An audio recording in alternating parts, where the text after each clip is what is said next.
Assalamualaikum warahmatullahi wabarakatuh. Nah, untuk pertemuan kali ini kita akan membahas tentang gangguan pada sistem tenaga listrik. Untuk gangguan pada sistem tenaga listrik sendiri, terdapat beberapa jenis ya. Jadi gangguan ini merupakan segala macam kejadian yang merupakan atau menyebabkan kondisi pada sistem tenaga listrik menjadi abnormal. Salah satu yang menyebabkan kondisi ini termasuk diantaranya adalah gangguan hubung singkat. Gangguan hubung singkat ini bisa dibagi menjadi dua, yaitu gangguan simetris, misalnya 3 fasa ke tanah. Jadi untuk gangguan simetris 3 fasa ke tanah, semua bidang fasa itu menyentuh bagian tanah, sehingga aliran yang daya itu semua teralirkan ke tanah, ataupun gangguan 3 fasa ya, gangguan di mana besarnya tegangan pada masing-masing fasa tidak seimbang semua fasanya. Tetapi hal ini jarang terjadi kecuali dalam kasus-kasus tertentu ya. Yang paling sering terjadi gangguan yaitu gangguan tidak simetris, misalnya 1 fasa ke tanah ataupun hubungan singkat 2 fasa ke tanah ya. Nah, kemudian untuk selanjutnya kita akan membahas masing-masing gangguan pada sistem tenaga listrik ini. Yang pertama yaitu gangguan asimetris. Asimetris secara umum besarnya arus gangguan dihitung menggunakan rumus berikut ini. E fault atau arus gangguan yaitu pembagian antara tegangan dibagi dengan impedansi. Impedansi yang ada di sini merupakan impedansi peralatan, impedansi saluran, dan impedansi gangguan yang terjadi. Contohnya misalkan untuk impedansi peralatan sendiri, itu ketika peralatan memiliki nilai impedansi tertentu yang diharapkan mampu menahan. Tetapi ketika terjadi gangguan, kita bisa menyimpulkan bahwa impedansi peralatan tidak cukup untuk menahan besarnya impedansi dari gangguan atau Z fault atau ZF, dan juga dari impedansi saluran sistem yang akan semakin besar, sehingga nilainya pasti akan berbeda antara arus yang normal dengan arus yang fault. Titik di mana konduktor menyentuh tanah selama gangguan biasanya disertai dengan sebuah busur atau busur api ya, atau arc. Nah, busur ini bersifat resistif, namun resistansi busurnya sangat beragam. Resistansi gangguan besarnya tergantung resistansi busur serta tahanan tanah ketika terjadi gangguan. Misalkan dalam suatu saluran AC, kemudian Z sumbernya merupakan dari impedansi peralatan, kemudian ada Z line dari impedansi saluran, kemudian terjadi suatu gangguan sehingga menghasilkan Z fault atau ZF. Nah, untuk arusnya merupakan tegangan yang ada di sini, arus gangguan ya, tegangan yang ada di sini dibagi dengan penjumlahan semua impedansi yang ada di sistem. Ada Z sumber atau peralatan, Z saluran, dan Z gangguan, misalnya busur tanah atau tahanan tanahnya. Nah, untuk sementara seperti itu. Kemudian untuk gangguan simetris merupakan gangguan di mana besar magnitud dari arus gangguan sama pada setiap fasa. Nah, contohnya yaitu gangguan pada hubung singkat 3 fasa. Jadi, untuk perhitungan arus gangguan ini dihitung menggunakan persamaan 1 di sini. Ya, persamaan di sini. Tetapi ketika terjadi gangguan simetris, maka tidak terjadi busur. ZF-nya berarti nggak ada ya, ZF-nya hilang, sehingga untuk arus fault-nya, maka tegangan sumber dibagi dengan Z peralatan dan Z sistem saja. Nah, contohnya diagramnya seperti ini. ada tegangan sumber, ada ZS peralatan, kemudian ZL saluran, kemudian ada ZS 2 berarti impedansi peralatan yang kedua, kemudian terjadi fault berarti arusnya berarti Vs dibagi dengan Zs tambah ZL. Zs-nya Zs1 ditambah Zs2 ditambah ZL. Karena tidak terjadi impedansi fault atau impedansi gangguan, sehingga cukup dua komponen saja. Nah, untuk gambar di sini, jika ingin mencari besarnya gangguan pada arus fault, maka untuk gangguan 3 fasa, seperti yang tadi saya bilang, arus fault sama dengan tegangan sumber dibagi ZS1, kemudian ditambah ZS2, ditambah ZL ya. Jadi tegangan sumber dibagi ZS1 ditambah ZS2 ditambah ZL. Kemudian untuk gangguan asimetris ya. Untuk gangguan asimetris, biasanya kebanyakan gangguan pada sistem tenaga listrik. Pada gangguan ini, magnitud dari tegangan serta arus yang mengalir pada setiap fasa berbeda. Artinya, kalau yang tadi gangguan simetris, berarti semua tegangan dan arus itu sama tiap saluran ya. Tidak ada yang berbeda, karena yang short itu semua fasanya, bukan salah satu bagian fasanya saja ya. Jadi semuanya, atau yang terjadi gangguan yaitu misalkan 3 fasanya turun ke bawah, tiga-tiganya, atau gangguan tegangannya yang RS dan T-nya itu sama, mengalami gangguan tetapi nilainya sama bareng gitu, besarnya dan juga waktunya bersamaan nilainya, sehingga dihasilkan gangguan simetris. Sedangkan untuk gangguan asimetris itu biasanya salah satu atau salah dua ya. Jadi antara fasa R, S, dan T itu pasti berbeda nilainya, nilai arus gangguannya, baik arus dan tegangannya, sehingga nilai gangguan ataupun impedansi gangguan tiap fasa itu berbeda. Pada gangguan ini, magnitud dari tegangan serta arus yang mengalir pada setiap fasa berbeda. Komponen simetris merupakan pengembangan dari CL Fortescue. Ya, dulu juga telah dibahas ya dari CL Fortescue, yaitu jika ada 3 fase yang tidak seimbang pada sistem tenaga listrik, maka hal tersebut bisa diubah ke dalam bentuk seimbang terlebih dahulu menjadi 3 buah set komponen simetris yang memiliki urutan. Yang pertama yaitu urutan positif,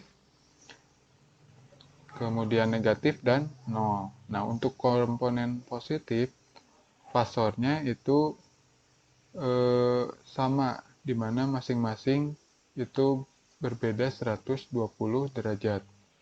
Komponen ini memiliki fasa yang sama dengan fasa sistem dan ditulis dengan indeks 1. Kemudian yang komponen negatif itu 3 fasor yang besar magnitudenya sama tapi berbeda 120 derajat. Nah, kalau di sini yang urutan negatif, komponen ini memiliki fase yang berkebalikan dengan fasa sistem, sehingga menjadi urutan yang negatif. Nah, biasanya ditulis dengan indeks 2. Kemudian urutan 0, komponen ini terdiri dari 3 fasor yang memiliki magnitud dan fase yang sama. Komponen ini ditulis dengan indeks 0. Total arus maupun tegangan pada sistem tenaga listrik biasanya merupakan penjumlahan masing-masing komponen simetris.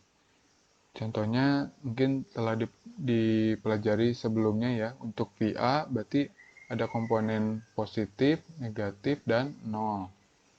VA1, VA2, dan VA0. Begitupun pula untuk VB, misalkan untuk fasa S, berarti ada VB1 urutan positif, urutan negatif, dan urutan 0. Kemudian untuk VC juga sama, ada urutan VC1 positif, VC2 negatif, dan VC0 urutan 0. Begitupun pula untuk arusnya, ada IA, berarti IA1 ditambah IA2 ditambah IA0. IB dan IC juga sama, IB1, IB2 tambah IB0, IC1 ditambah IC2 ditambah IC0. Kemudian ini pembahasan lain lagi ya, diulang-ulang. Ketika menggunakan komponen simetris pada sistem yang tidak seimbang, kan terdapat pergeseran fasor ya, di mana tiap-tiap fasor itu berbeda 120 derajat. Kemudian satu sudut 120 derajat ini dijelaskan dengan operator A. Sehingga ketika terjadi perbedaan fasor atau pergeseran fasor, kita tinggal mengalihkan dengan komponen atau operator A-nya saja.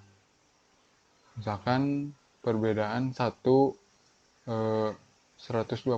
berarti tinggal dikali A atau berbeda satu sudut 120 derajat. Begitupun pula kalau misalkan bergeser lagi sampai 2 kali atau 3 kali, berarti A kuadrat sama dengan satu sudut 240 atau notasinya A kuadrat. Kalau 3 kali geser berarti A pangkat 3 atau satu sudut 360. Nah, dalam bentuk lain notasinya adalah sebagai berikut. Ini yang pertama A, berarti di lawan yang berlainan ya, berarti negatif A ya. A kemudian geser 120 derajat, berarti A kuadrat ya. A kuadrat, kemudian di sisi yang bersebelahan berarti negatif A kuadrat. Kemudian geser lagi sampai 360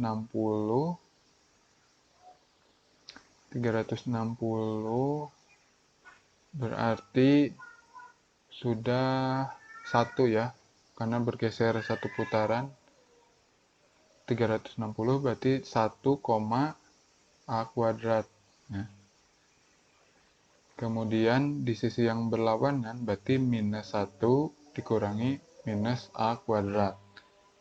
Ya, operasi-operasi seperti ini perlu untuk diingat dan dipelajari karena akan mempengaruhi nanti untuk perhitungan gangguan simetris dan tidak simetris. Misalkan dengan menggunakan operator A, maka komponen simetris dapat direpresentasikan menjadi fungsi dari A. Contohnya, komponen positif urutannya biasanya ABC. Berarti fasa akan dimulai dari A, B, dan C. Sehingga hubungan urutan komponen positif menjadi untuk VB positif berarti VB1 sama dengan A kuadrat karena berbeda 240 ya. Kemudian untuk VC-nya sendiri itu A ya. Jadi untuk tadi digambarkan kan dulu dari A ke B itu berbeda 120 ya. Sehingga di dalam bentuk yang lain 240 di sini. Nah, PB-nya ini ada di bagian sini ya. Di bagian sini sehingga nilainya 240 ya. 240 derajat atau dalam bentuk lain A kuadrat atau bentuk lainnya minus 120 ya, sama saja, tinggal konversi saja. Kemudian VC satunya A dikali VA 1 jika mengacunya ke dalam tegangan di A urutan positif. Kemudian untuk urutan negatif, maka urutan fasanya menjadi dibalik, bukan ABC, berarti CBA atau ACB ya. Sehingga hubungannya untuk VB2 berarti A ya. Karena dibalik seperti itu, sehingga nilai yang pertama itu 120, kemudian VC2-nya 240. Lalu untuk komponen urutan 0 akan sama besarnya karena tidak ada pergeseran, jadi masih menempel. VB0 sama dengan VA0, VC0 sama dengan VA0. Kemudian semua persamaan komponen urutan 0, positif dan negatif digabungkan sehingga menghasilkan matriks VA VB dikali VC sama dengan perkalian antara operator ini ya, operator A 1 dikali VA0 berarti VA0 ya. Ini kita masukkan seperti yang tadi, VA0 masukkan terlebih dahulu, VA0 dikali 1, VA0, kemudian komponen yang lainnya juga sama ya, yang menghasilkan persamaan ini. Jadi diubah ke dalam bentuk matriks, kemudian lalu jika didapatkan misalkan untuk persamaan ini matriks 1, 1, 1, 1A kuadrat A, 1A A kuadrat itu sama dengan A, kita misalkan A, maka tegangan VA, VB, dan VC sama dengan A dikali VA0, VA1, dan VA2. Atau jika ingin mencari nilai yang komponen simetris di sini, berarti kita inverse ya, VA0 dan VA1, VA2 dibalik ke sini, sehingga nilai yang di sini berarti tinggal diubah ya ke bagian kiri sehingga menjadi inverse A atau matriks inverse A dikalikan dengan VABC di sini ya. Kemudian karena bentuk 1A kuadrat A 1A A kuadrat pangkat min 1 itu bentuk lainnya adalah sepertiga dikali 1, cuman yang ininya aja yang bergeser dari A kuadrat jadi A, yang A jadi A kuadrat, begitupun pula yang bawahnya. Sehingga persamaan yang tadi ini untuk mengubah bentuk yang ini ya. Sehingga persamaan yang tadi untuk VA0, VA1, dan VA2 di sini menjadi 1/3 di sini dikali matriks 1, 1, 1, 1A A kuadrat, 1A kuadrat A dikalikan dengan VA, VB, dan VC. Matriks VA, VB, dan VC. Atau simpelnya, untuk komponen simetris dari fasa A, pasti hasilnya sebagai berikut. VA0 itu 1/3 dikali VA ditambah VB ditambah VC. VA1 atau urutan positif itu 1/3 dikali VA ditambah A atau operator A 1 sudut 120 dikali VB ditambah A kuadrat VC. A kuadrat di sini 1 sudut 240. Lalu untuk urutan negatif berarti 1/3 dikali VA ditambah A kuadrat VB ditambah A VC. Ya. Kemudian ini untuk tegangan. Untuk arusnya itu kurang lebih hampir sama ya, menghasilkan urutan-urutan sebagai berikut. Tinggal dimasukkan seperti tegangan yang tadi, sehingga untuk urutan tegangan untuk urutan 0, positif, dan negatif, untuk arus urutan 0, positif, dan negatif itu kurang lebih hampir sama dengan tegangan ya. Tinggal diubah bentuk V-nya dalam I, sehingga IA0 sama dengan 1/3 IA ditambah IB ditambah IC. Hampir sama ya, yang tegangan ini. IA1 atau urutan positif 1/3 dikali IA ditambah alfa IB ditambah Al kuadrat IC. Ya, sama ya. Kemudian IA2 berarti 1/3 dikali IA ditambah A kuadrat IB ditambah AIC. Seperti itu. Nah, untuk perhitungan arus dan tegangan pada gangguan asimetris sendiri itu banyak ya. Ada gangguan satu fasa ke tanah, dua fasa ke tanah, lalu dua fasa dihubung singkat, lalu dan tiga fasa di hubung singkat ya, di bagian sini ya. Gangguan hubung singkat tiga fasa.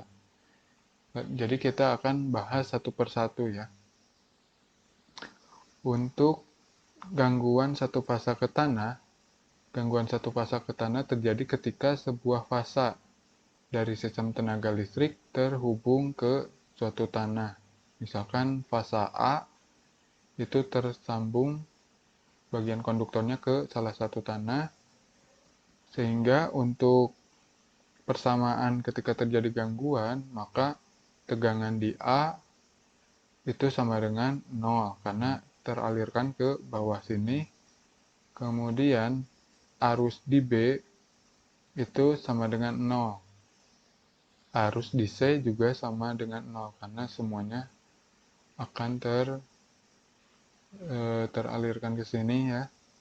Sehingga didapatkan untuk nilai IA 0 atau urutan 0 berarti 1/3 dikali IA ditambah IB ditambah IC. Nilai IB dan IC berarti kan 0 ya. Nah, untuk IA1 berarti 1/3, rumus umum awalnya adalah 1/3 dikali IA ditambah AIB ditambah A kuadrat IC ya. Kita masukkan 1/3 dikali IA ditambah AIB ditambah A kuadrat IC. Ya, seperti itu. Kita masukkan, kemudian untuk IA2 atau arus urutan negatif berarti 1/3 dikali IA ditambah A kuadrat IB. IB-nya tetap 0, IC-nya juga 0, sehingga jika dihasilkan dari sini berarti IA 0 sama dengan 1/3 IA. Untuk IA1 juga 1/3 IA. Untuk IA2 juga 1/3 IA. Kemudian pada fasa generator, fasa A misalnya, jika kita aplikasikan hukum Kirchhoff, maka tegangan di A1 sama dengan tegangan volt dalam saluran di sini dikurangi dengan IA dikali Z. IA1 urutan positif dikali Z voltnya. Ya. Z1 kemudian untuk tegangan urutan negatif dan 0 juga sama ya. Kecuali untuk yang urutan 0 dan negatif itu tidak memiliki sumber ya. Ya. Karena tadi sudah dijelaskannya. Sehingga bentuk persamaan VA, maka VA 0 ditambah VA 1 tambah VA 2 sama dengan minus IA0 Z0 ditambah EA1 dikurangi IA1 Z1 dikurangi IA2 Z2. Ini dimasukkan ya bentuk persamaan ini. Kemudian besarnya arus gangguan sama dengan tegangan volt dibagi dengan Z0 ditambah Z1 dan Z2 ya. Kemudian untuk gangguan dua fasa hubung singkat, artinya kalau tadi yang satu fasa ke tanah, berarti salah satu fasa menyentuh tanah. Kalau yang ini berarti baik fasa R, S, T, atau dalam hal ini A atau B dan C, dua buah penghantar ini saling terhubung.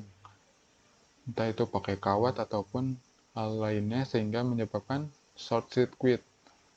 Sehingga untuk persamaan ketika terjadi gangguan, tegangan di VB dan VC itu sama karena saling terhubung. Kemudian arus di A1 itu tidak ada, arus di A tidak ada. Arus di B sama dengan kebalikan dari arus di C. Ya. Di B sama dengan min IC, kemudian kita masukkan sesuai dengan urutan 0, 1, dan 2, sehingga dihasilkan untuk IA0 berarti 1/3 dikalikan dengan IA ditambah IB ditambah IC, kemudian untuk IA-nya 0, IB-nya min IC, kemudian IC-nya IC itu sendiri. Kemudian untuk IA1 berarti 1/3 IA, IA-nya 0 ditambah A IB, IB-nya berarti min 1. Kemudian IC-nya, IC itu sendiri, terus dimasukkan dari IA0 itu tidak ada nilainya ya, 0 dikurangi min IC ditambah IC, sehingga hasilnya 0. Kemudian IA1 sama dengan min IA2 saja ya,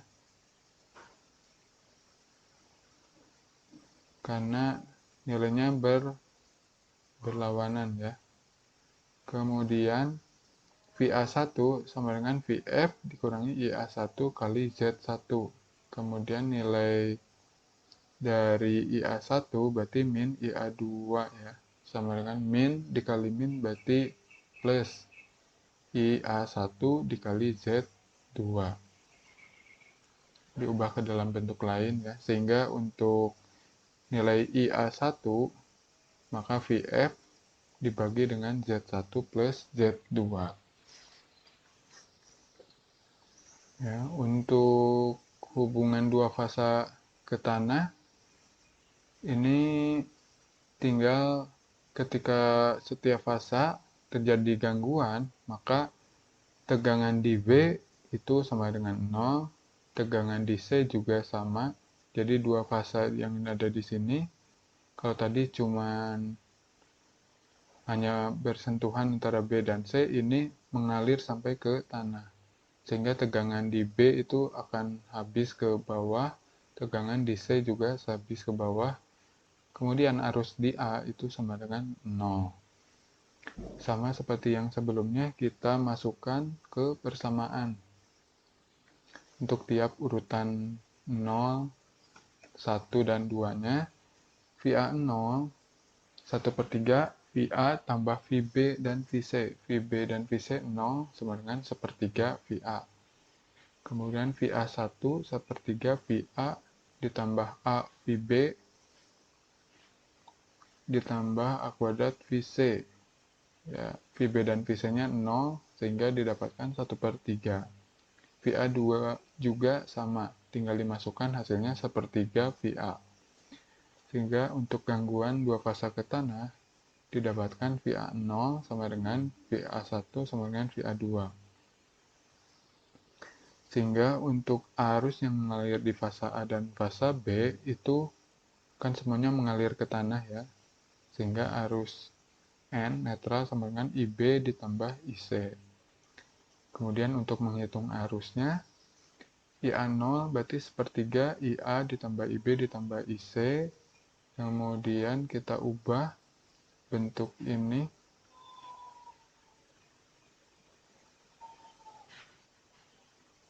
IN sama dengan IA ditambah IB ditambah IC sama dengan bentuk lainnya 3 dikali IA 0. Karena nilai IA, IB, dan IC-nya itu sama ya. Kemudian disubstitusi ke dalam bentuk persamaan yang lain, sehingga untuk arusnya dihasilkan persamaan berikut ini ya. Terlalu kompleks untuk dijelaskan, tapi jika dimasukkan satu persatu itu pasti didapatkan nilai seperti ini, sehingga hasil akhirnya itu untuk IA1 sama dengan tegangan sumber tegangan volt dibagi dengan Z1 ditambah Z0 dikali Z2 dibagi Z0 ditambah Z2. Kemudian untuk gangguan hubung singkat 3 fasa. Gangguan hubung singkat 3 fasa termasuk klasifikasi gangguan simetris ya. Masuknya di simetris, di mana arus maupun tegangan setiap fasanya seimbang setelah gangguan terjadi. Sehingga pada sistem seperti ini dapat dianalisa dengan menggunakan komponen urutan positif saja, yaitu IA sama dengan IA1 dan IA sama dengan VF bagi Z1. Jadi tinggal dimasukkan persamaan ini saja. Kemudian kenapa kita perlu untuk melakukan perhitungan seperti ini? Karena untuk selanjutnya sebagai dasar proteksi sistem tenaga ada beberapa persoalan yang perlu kita ketahui ya. Contohnya untuk menghitung besarnya nilai relay proteksi untuk sistem proteksi tenaga listrik. Contohnya untuk misalkan yang pertama tentang sensitivitas, yaitu kemampuan sistem proteksi untuk mengidentifikasi adanya ketidaknormalan. Jadi jangan sampai perhitungan untuk arus tadi ketika disimulasikan tidak sensitif sehingga kegagalan tetap terjadi. Lalu juga selektivitas, jadi koordinasi antar sistem proteksi atau harus sinkron untuk memutus bagian mana yang harus diputus dan yang tidak perlu diputuskan oleh pemutus tenaga ataupun relaynya, sehingga tidak terjadi pemutusan atau pemadaman yang lebih luas. Kemudian yang ketiga yaitu keamanan, bahwa sistem proteksi ini dapat menjamin peralatan proteksi bekerja dengan baik ketika terjadi suatu gangguan dan tetap akan bekerja kalau terjadi gangguan atau tidak bekerja ketika tidak terjadi gangguan. Yang keempat yaitu kecepatannya. Komponen proteksi harus responnya cepat ya, dan tinggi rest time-nya sehingga langsung akan mengidentifikasi jika terjadi suatu gangguan. Lalu syarat dasar yang dipenuhi agar sistem proteksi bekerja mengisolasi bagian terganggu yaitu pemutus tenaga dengan jumlah yang cukup untuk melakukan tugas isolasi. Lalu pemutus tenaga juga dilengkapi dengan alat kontrol yang mendeteksi kondisi abnormal. Dan juga ada satu lagi yang itu untuk melakukan selective fault clearance ya. Nah, beberapa hal yang tadi kita jelaskan untuk menghitung arus gangguan hubung singkat 3 fase, hubung singkat 2 fase ke tanah, kemudian hubung singkat 2 fase dan hubung singkat 1 fase ke tanah, itu salah satunya untuk menghitung adanya arus gangguan yang mungkin terjadi ketika gangguan. Lalu juga Anda sebagai seorang insinyur proteksi dapat menentukan setting untuk relay proteksi dan koordinasi dari pengaman peralatan sistem tenaga listrik itu sendiri. Ya. Untuk materi kali ini dicukupkan sekian. Wassalamualaikum warahmatullahi wabarakatuh.